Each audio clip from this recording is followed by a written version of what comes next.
Salut, je te retrouve dans cette nouvelle vidéo dans laquelle je vais te parler de panotage et on va voir ensemble ce que ça peut t'apporter en tant que pilote et ce que ton père ou ton mécano doit marquer justement sur ce panneau. Et si ce n'est pas déjà fait, clique sur le bouton s'abonner sur YouTube pour t'abonner à MX Réflexion et aussi sur la petite cloche, ça te permet de recevoir en avant-première une notification dès qu'on publie une nouvelle vidéo. Tu sais comme moi, quand tu participes à une course, quand tu fais tes manches en motocross, à un moment donné tu es fatigué, à un moment donné tu as des pilotes qui viennent de te doubler ou à un moment donné tu vas revenir toi sur d'autres pilotes.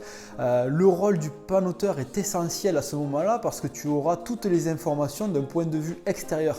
Donc il faut te fier à ce panoteur et il faut que lui-même sache quoi marquer sur son panneau. Alors on va voir ensemble 5 choses qui te permettront de tenir un peu mieux ta manche ou d'être un peu mieux renseigné. Le premier élément que ton panoteur devra noter sur son panneau, c'est simple, c'est basique, c'est classique et à mon avis il le fait déjà, c'est ta place, donc la place que tu as. Le deuxième truc à noter, c'est le temps restant avant la fin de la manche. S'il te reste 10 minutes plus un tour, 12 minutes plus un tour, il faut que ton mécanicien ou la personne qui te panote note ça. Alors il y a deux moyens de voir le temps au tour. Le premier moyen, le plus classique, c'est de prendre un chrono et de l'activer dès que la manche commence.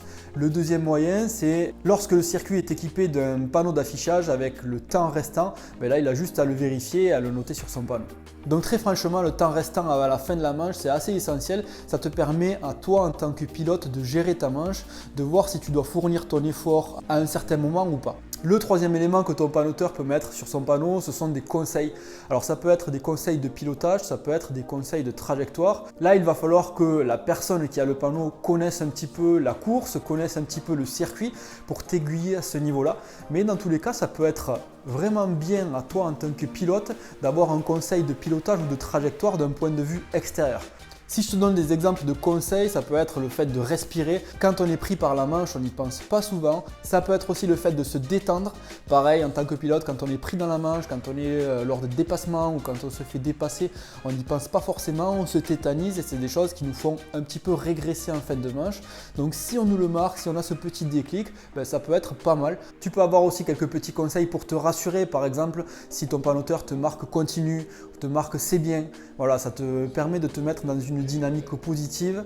Alors bien sûr, il faut que tu fasses les choses bien, mais dans tous les cas, voilà, lorsque tu fais quelque chose de bien, s'il te le souligne, ça te met dans une légère dynamique positive qui te permet de faire peut-être des choses encore mieux.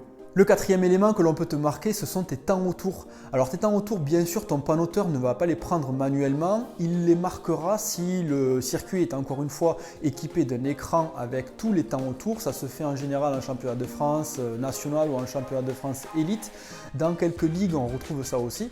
Donc c'est assez intéressant de connaître tes temps au tour. Alors bien sûr, ça sera le temps du tour précédent, mais tu sais à quel niveau te situer par rapport à tes temps chrono du matin. Tu sais si tu es beaucoup plus lent ou pas. Et si à chaque tour, ton mécano te met tes temps au tour, ça te permet de te situer par rapport au début de ta manche. C'est quelque chose qui est très utilisé chez les pilotes professionnels parce qu'ils connaissent leur allure régulière et c'est un peu moins utilisé au niveau ligue ou au niveau championnat de France. Mais je te le conseille parce que ça peut être quelque chose qui peut te donner des informations déterminantes. Et le dernier élément que l'on peut mettre sur son panneau, ce sont les écarts avec les pilotes qu'il y a devant ou avec les pilotes qui sont derrière toi et qui te remontent dessus. Alors certains aimeront ça, d'autres un peu moins parce que ça leur mettra la pression.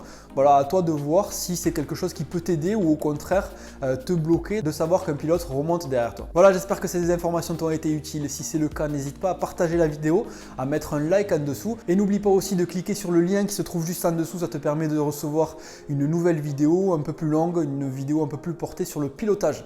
Voilà, moi je te dis à très bientôt sur MX Réflexion.